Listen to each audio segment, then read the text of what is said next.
জুমার দিন অর্থাৎ শুক্রবারের ফজর নামাজ পুরুষরা মসজিদে জামাতের সাথে পড়বেন, জামাতের সাথে পড়ার নিয়ত করবেন পাক্কা। কারণ অন্য যে কোনো দিনের ফজর নামাজ না, শুধুমাত্র যত নামাজ আছে, নবী করিম সাল্লাল্লাহু আলাইহি সাল্লাম বলেছেন আফদালুস সালাওয়াতে ইনদাল্লাহ, আল্লাহর কাছে দুনিয়ার সব নামাজের মধ্যে, 5 ওয়াক্ত সাধারণ নামাজগুলোর মধ্যে সবচাইতে উত্তম নামাজ হলো সলাতুল ফজরে মাআল জামাআতে ইয়াউমাল জুমআহ।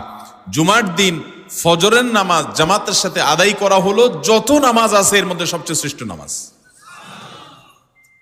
তাহলে জুমার দিনে এই বিষয়টা বিশেষভাবে খেয়াল রাখবো। জুমার দিন ফজর নামাজটা পুরুষরা কোথায় পড়বো, এবং সেটা বৃহস্পতিবার থেকে পরিকল্পনা শুরু করবো যে কালকের ফজর নামাজ যাতে কোনো অবস্থাতে আমার মিস না হয়। আমাদের আখিরাতের ব্যবসা এটা ভাই, আখিরাতের কারেন্সি সংগ্রহ করা। যত খুঁটে খুঁটে ভালো ভালো আমলগুলো করবেন, আপনার আমল নামা